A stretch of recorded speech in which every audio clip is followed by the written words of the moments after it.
हाय बच्चों, आज अपन को बात करनी है फिजिक्स के एक और दमदार टॉपिक के बारे में जिसका नाम है वेक्टर। वैसे तो ये मैथ का पार्ट है, लेकिन भाई इसके बिना फिजिक्स पढ़ना इम्पॉसिबल है। तो वेक्टर्स आखिरकार क्या होते हैं?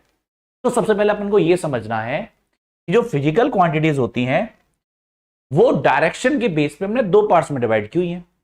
एक हो गई स्केलर, एक हो गई वेक्टर। नॉर्मल बात है, एक हो गई स्केलर और एक हो गई वेक्टर।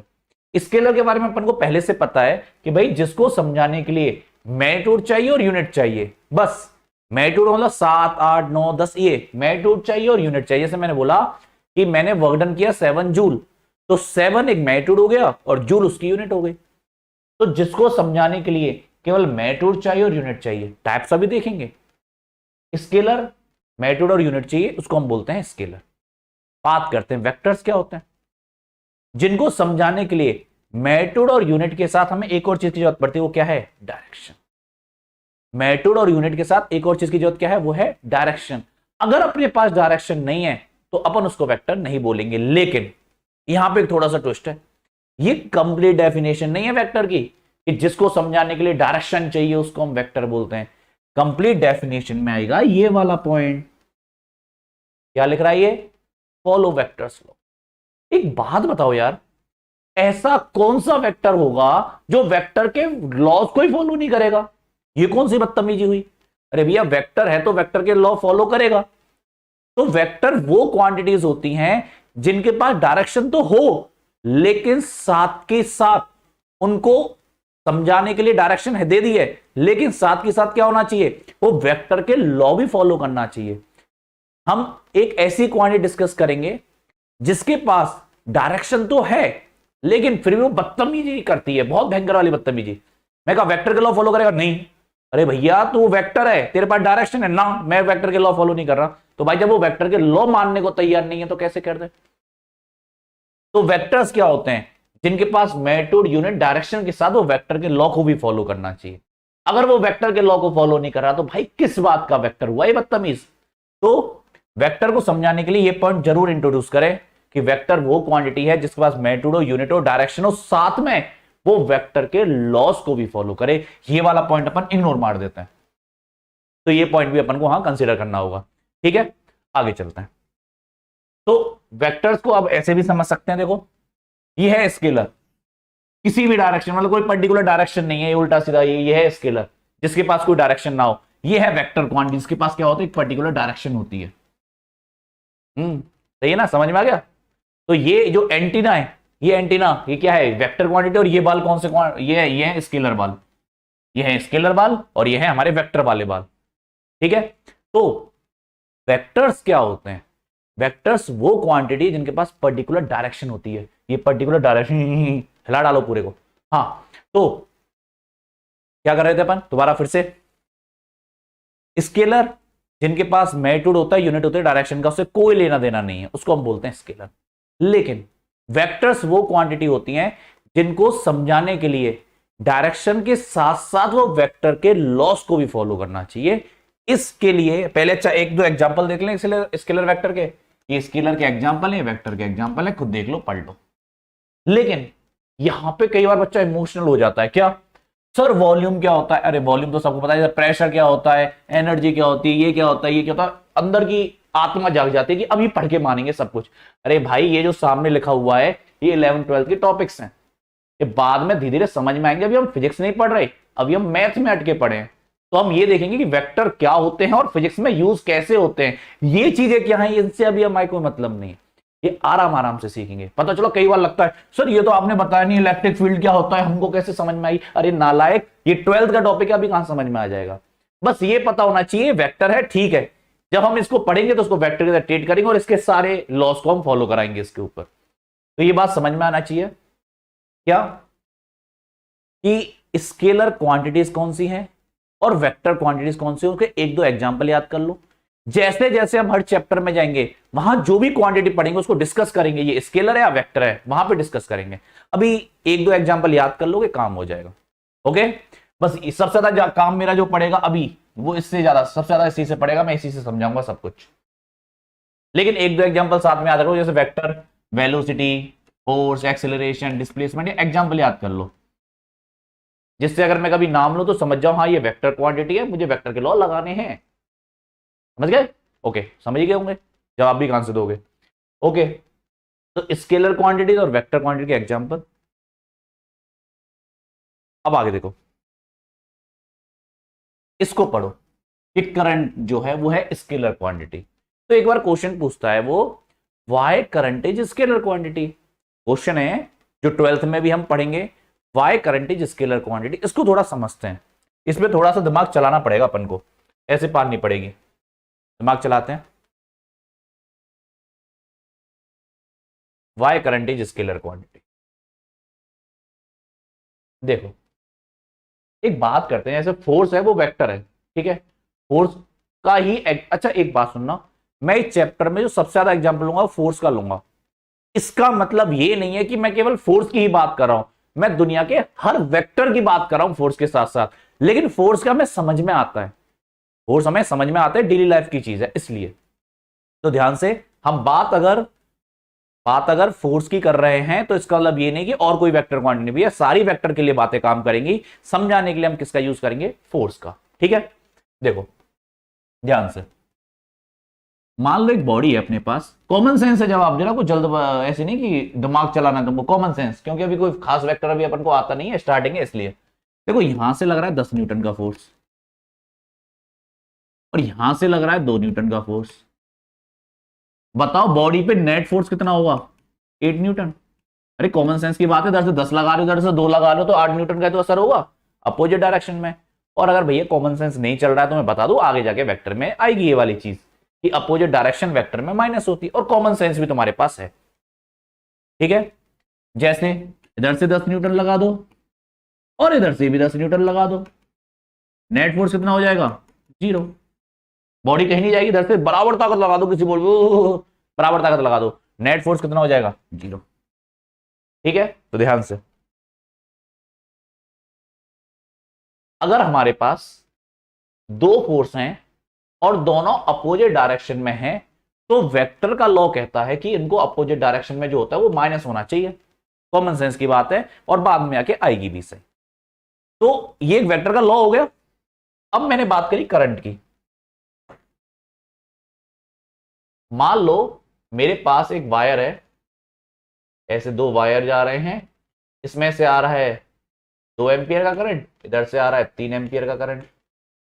2 वायर है, ये रेजिस्टेंस बना रखी है, तो वैसे ही ये समझो एक तार में से एक यहां से 2 एम्पियर, यहां से 3 एम्पियर अपोजिट डायरेक्शन में आ रहे हैं।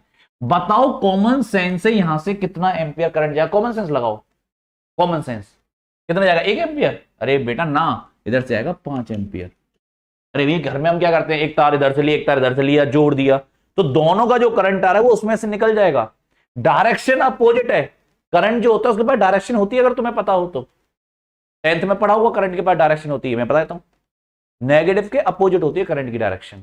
अगर नेगेटिव चार्ज इधर जा रहा है तो करंट ऐसे जाएगा, नेगेटिव इधर जा रहा है तो करंट की डायरेक्शन ये होगी, इलेक्ट्रॉन के अपोजिट होती है। तो जो करंट होता है वो इलेक्ट्रॉन के अपोजिट जाता है, मतलब उसके पास डायरेक्शन है। हम इस चीज को डिस्कस करने नहीं बैठ रहे, ये 12th क्लास में आएगा। हमें क्या पता होना चाहिए? करंट के पास डायरेक्शन होती है। 2 एम्पियर यहां से आ रहा है, 3 एम्पियर यहां से आ रहा है, लेकिन इधर से 1 एम्पियर नहीं जा रहा, 5 एम्पियर जा रहा है। ये क्या बदतमीजी हुई?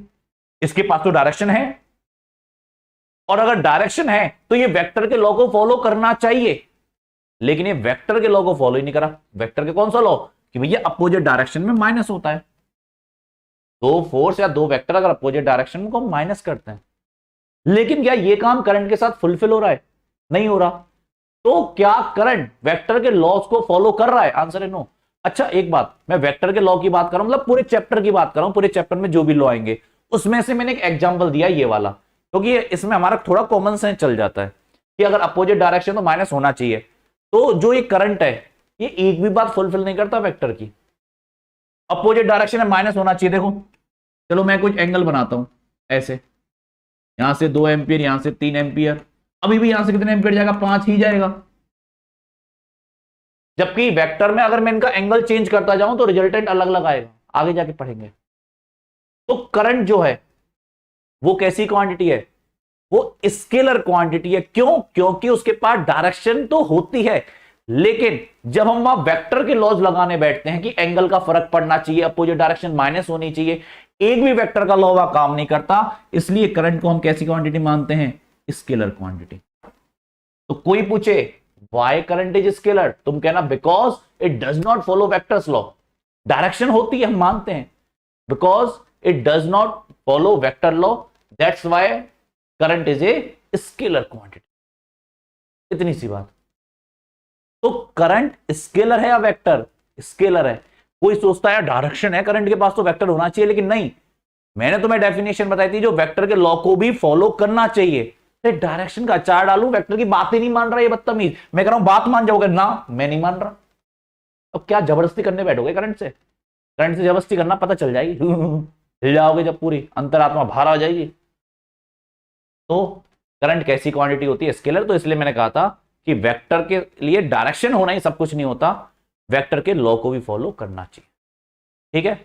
अच्छा, एक क्वांटिटी कई बार क्या बच्चों के दिमाग में कीड़ा सा घूमने लग जाता है। तो ये तो समझ में आ गया होगा, स्केलर क्या होते हैं, वेक्टर क्या होते हैं, और करंट स्केलर क्यों है। ये तीन क्वेश्चन अभी अपन ने देख लिया। अब कई बार बच्चों के दिमाग में कहीं से पढ़ लेते हैं, हालांकि कोई काम का नहीं है यहाँ पे। टेंसर क्वांटिटी क्या होती है? टेंसर नाम, एक कैंसर नाम, यानी क्या क्या नाम आ जाते हैं। तो कोई टेंसर क्वांटिटी उनके दिमाग में आ जाती है, कहीं से पढ़ लेते हैं। तो पहली बात तो टेंसर से तुम्हारा कोई लेना देना नहीं है, क्योंकि टेंसर कोई इतनी आसान चीज नहीं है। टेंसर भयंकर वाली चीज है, इतनी हाल में समझ में नहीं आती, लेकिन फिर भी पागल बनाने के लिए हमारे पास कुछ है। टेंसर क्वांटिटीज वो क्वांटिटीज होती हैं जो अलग अलग डायरेक्शन में अलग अलग वैल्यूज देती हैं। मतलब ऐसा नहीं कि उसकी कोई फिक्स वैल्यू होती है, हर डायरेक्शन में उसका अलग अलग आंसर आता है, उसको बोलते हैं टेंसर क्वांटिटी। जैसे मूवमेंट ऑफ इनर्शिया होता है, जैसे हमारे आएगा रोटेशन मोशन के अंदर मूवमेंट ऑफ इनर्शिया। तो टेंसर क्वांटिटी वैसे इतनी आसान बात नहीं है जो ये मैंने कह दी है, ये तुम्हें केवल पागल बनाने वाली बात है कि इतनी सी बात से तुम बहल जाओ, बस बात खत्म। लेकिन जब अपन हायर लेवल में जाते हैं तो टेंसर भाई बहुत खतरनाक चीज होती है। ठीक है, इतनी आसानी से नहीं कि इतनी आसानी डेफिनेशन से आ जाए, लेकिन हाँ ठीक है, 12th में कोई ऐसी कोई खास काम की नहीं, वो हायर लेवल की चीज है। लेकिन फिर भी नॉर्मली तुम कई बार ये वर्ड सुन ले, तो इसलिए बताना जरूरी है कि टेंसर क्वांटिटी वो है जो हर डायरेक्शन में अलग अलग आंसर देती हैं।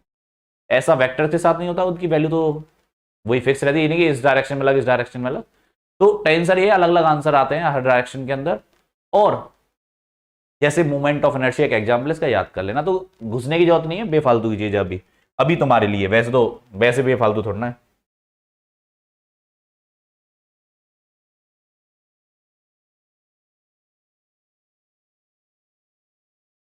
ठीक है, तो ये आराम से नोट कर लेना ये वाली चीज। ठीक है, डायग्राम बना के आराम से नोट कर लेना, बाय करंट इज स्केलर। देखो, बात करते हैं टाइप्स ऑफ वेक्टर्स की अपन, कि वेक्टर कितने टाइप के होते हैं। देखो, वेक्टर तो वैसे बहुत टाइप के होते हैं, आगे के जब तुम लेक्चर देखोगे तो जाने कितने टाइप के मैं वेक्टर बताऊंगा। लेकिन लेकिन नॉर्मली अभी आज अपन को दो टाइप डिस्कस करने हैं, पोलर वेक्टर और एक्सियल वेक्टर। हालांकि ये वर्ड कोई ऐसे बहुत ज्यादा काम नहीं आने वाले, लेकिन पढ़ना भी जरूरी है, क्योंकि दिए हुए हैं तो समझ में आना चाहिए कि पोलर वेक्टर का क्या है, एक्सियल वेक्टर का मतलब क्या। कई बार असर्शन रीजन या कहीं भी ये पूछ लेता है क्वेश्चन को, इसलिए पोलर और एक्सियल का मतलब समझ में आना चाहिए, कोई ऐसा कोई भयंकर वाला मतलब नहीं है इनका। देखो, दो वर्ड होते हैं, एक होता है स्टार्टिंग और एंडिंग पॉइंट, और एक होता है पॉइंट ऑफ एप्लीकेशन। पहले दो वर्ड का मतलब समझ लें। जैसे मान लो अपन यहां खड़े हुए हैं और यहां मैंने अपनी कार स्टार्ट करी, ये मारी, किक मारी, और मैंने अपनी कार स्टार्ट कर ली। ऐसी कौन सी कार आती है? ये मेरी कार है, मेरी मर्जी, मेरी कार ऐसी स्टार्ट होती है, मैंने अपनी बाइक का नाम कार रखा हुआ है। ठीक है, ये मेरी मर्जी। ओके, दोबारा मैंने अपनी कार स्टार्ट की, कार को मैंने यहां से स्टार्ट किया और यहां तक ले गया, यहां स्टार्ट किया, यहां this is starting point, this is ending point. यहां से स्टार्ट किया, बंद किया, तो ये स्टार्टिंग पॉइंट, एंडिंग पॉइंट। तो ये जो डिस्प्लेसमेंट हुआ उसके पास एक स्टार्टिंग पॉइंट होता है और एंडिंग पॉइंट होता है। डिस्प्लेसमेंट हो गया ना, वेक्टर है डिस्प्लेसमेंट। तो जब मैं किसी कार को एक जगह से दूसरी जगह लेके गया, एक कार को एक जगह से दूसरी जगह लेकर गया, तो उसके पास एक स्टार्टिंग पॉइंट है और एक एंडिंग पॉइंट है। तो जो वेक्टर जिनके पास स्टार्टिंग और एंडिंग पॉइंट होता है उनको बोलते हैं अपन पोलर वेक्टर। जैसे डिस्प्लेसमेंट तुमने एक एग्जांपल लिया। अच्छा, एक पॉइंट ऑफ एप्लीकेशन वर्ड और समझते हैं। मान लो एग्जांपल के लिए मैंने फोर्स लगाना स्टार्ट किया, तो फोर्स में किसी एक पर्टिकुलर पॉइंट पे तो लगाऊंगा बेटा, ज्यादा तेज नहीं लगाऊंगा, टूट जाएगा, हो जाएगा नुकसान। हाँ, तो मैंने इस पे फोर्स लगाना स्टार्ट किया, तो मैं एक पर्टिकुलर पॉइंट पे लगा रहा हूं, this is called point of application. Starting ending point मतलब समझ में आ गया, कहां से स्टार्ट कहां खत्म। और पॉइंट ऑफ एप्लीकेशन कि एक पर्टिकुलर पॉइंट पे जो वेक्टर लगे, जैसे फोर्स एक पर्टिकुलर पॉइंट पे लगता है, एक पर्टिकुलर जगह लगता है। इसके पास स्टार्टिंग और एंडिंग पॉइंट की बात नहीं करूंगा, इसके लिए बात करूंगा पॉइंट ऑफ एप्लीकेशन की। तो किसी वेक्टर के लिए हम स्टार्टिंग एंडिंग पॉइंट बात करते हैं, किसी के लिए पॉइंट ऑफ एप्लीकेशन। कोई काम नहीं पड़ने वाला, इमोशनल मत हो जाना, हमें कैसे पता चलेगा सर, अरे भैया नहीं है जरूरत ऐसी कोई, बस नॉर्मल डेफिनेशन है, याद कर लो। क्या पोलर वेक्टर वो होते हैं जिनके पास स्टार्टिंग और एंडिंग पॉइंट और क्या हो, पॉइंट ऑफ एप्लीकेशन। जैसे डिस्प्लेसमेंट और फोर्स, और नॉर्मली तुम वो जानते हो जिनके नाम तुमने सुने से नॉर्मली, वो सारे के सारे पोलर वेक्टर ही होते हैं। ठीक है, तो पोलर वेक्टर्स वो वेक्टर होते हैं जिनके पास पर्टिकुलर स्टार्टिंग और एंडिंग पॉइंट होता है, जिनके पास पॉइंट ऑफ एप्लीकेशन होता है कि वो कहां लग रहे हैं, उनको हम बोलते हैं पोलर वेक्टर। और तुम जो नॉर्मली जानते हो वो पोलर वेक्टर ही होते हैं, कोई अलग से नहीं होते, वो पोलर वेक्टर ही होते हैं। ठीक है, ओके ओके ओके। एक होते हैं एक्सियल वेक्टर। ये एक्सियल वेक्टर क्या है? एक्सियल वेक्टर यूज होते हैं रोटेशन मोशन के अंदर। एक्सियल वेक्टर वो है जिनके पास स्टार्टिंग और एंडिंग पॉइंट नहीं होते, अरे जिनके पास होते हैं वो पोलर वेक्टर, नहीं होते वो एक्सियल वेक्टर। तो एक्सियल वेक्टर नॉर्मली हमारे आएंगे रोटेशन मोशन के अंदर। जैसे एक्सियल वेक्टर्स तब काम आते हैं जब कोई चीज रोटेशन मोशन करते हो, उससे रिलेटेड जो क्वांटिटीज होती हैं, जैसे टॉर्क हो गया, जैसे क्या हो गया, टॉर्क हो गया, तो उनको समझाने के लिए हम किसका सहारा लेते हैं, एक्सियल वेक्टर का। एक्सियल वेक्टर्स के पास डायरेक्शन तो होती है, वेक्टर्स है, डायरेक्शन है, डायरेक्शन निकालना भी बताऊंगा, लेकिन उनके पास स्टार्टिंग और एंडिंग पॉइंट नहीं होता, स्टार्टिंग और एंडिंग पॉइंट नहीं होता, उनको बोलते हैं एक्सियल। जैसे एक बात देखो, ये पंखा घूम रहा है मान लो ऐसे, तो एक है राइट हैंड थंब रूल, इसको लिख लेना। राइट हैंड थंब रूल कहता है एक्सियल वेक्टर की डायरेक्शन निकालने का राइट हैंड थंब रूल है। तुम क्या राइट हैंड थंब रूल के नाम पे 10th क्लास में चले जाते हो, जो तुम्हें पढ़ रहे फ्लेमिंग व्लेमिंग, अरे भाई अलग है ये, हर टाइम वही फ्लेमिंग व्लेमिंग याद मत किया करो, है ना। तो राइट हैंड थंब रूल कहता है एक्सियल वेक्टर की डायरेक्शन निकालने वाला कि अपनी जो फिंगर्स हैं उनको टर्न कर दो रोटेशन की डायरेक्शन में, राइट हैंड की, पता चला उल्टे हाथ से करने लग गए। ओके, कई बार तो राइट का ही पता नहीं चलता, लिख के देखते हो हाँ ये वाला राइट है क्या मेरा, अपना राइट हैंड ही भूल जाते हो, तो ध्यान से। और जो उल्टे हाथ से लिखते हैं वो उनकी बात ही अलग है। तो इधर देखो, हम बात कर रहे हैं स्टार्टिंग और एंडिंग पॉइंट, वो पोलर वेक्टर हो गए। एक्सियल वेक्टर में कोई स्टार्टिंग एंडिंग पॉइंट नहीं होता, ना पॉइंट ऑफ एप्लीकेशन होता है, हाँ डायरेक्शन तो होती है, डायरेक्शन निकालना बता रहा हूं। तो देखो मान लो पंखा ऐसे घूम रहा है, तो राइट हैंड की उंगलियों को टर्न कर दो उसके रोटेशन की डायरेक्शन में। और हाँ सबसे जरूरी बात, ऐसे नहीं कि कहीं भी टर्न कर दो, जैसे नेचर कहता है वैसे टर्न करनी है। पता चला ऐसे टर्न करने बैठ गए और हाथ में उंगलियां दे दी, लो सर आप ही रख लो, ऐसा करो, इनको तोड़वा रहे उंगलियों को फालतू में, हाँ कोई बात नहीं। तो जैसे नेचर कह रहा है वैसे घुमाओ, स्टाइल मानने की कोई जरूरत नहीं है यहाँ पे कि ये लो सर, लो लो लो घुमा दी हमने। तो मान लो पंखा ऐसे मूव कर रहा है, ठीक है, तो हमने उंगलियों को टर्न कर दिया इस डायरेक्शन, हम किधर है, ऊपर की तरफ। इसका मतलब जो एक्सियल वेक्टर्स हैं वो ऊपर की तरफ हैं इस क्वांटिटी में, तो ऊपर की तरफ इस एक्सिस पे, ये एक्सिस दिख रहा है पंखे का, यहां पर है। लेकिन एग्जैक्टली कहां पर है, स्टार्टिंग और एंडिंग पॉइंट कहां है, बिल्कुल एग्जैक्ट ये वाला पॉइंट है, ये वाला, ऐसा कुछ नहीं होता इसमें। इसमें केवल डायरेक्शन होती है, इसमें केवल क्या होती है, डायरेक्शन की, हाँ है ऊपर की तरफ है। मान लो पंखा ऐसे घूम रहा है, उंगलियों को मैंने ऐसे टर्न कर दिया, हम किधर आ रहा है, नीचे, मतलब एक्सियल वेक्टर नीचे की तरफ है ऐसे। लेकिन एग्जैक्टली कौन से पॉइंट पर है वो अपन को नहीं पता।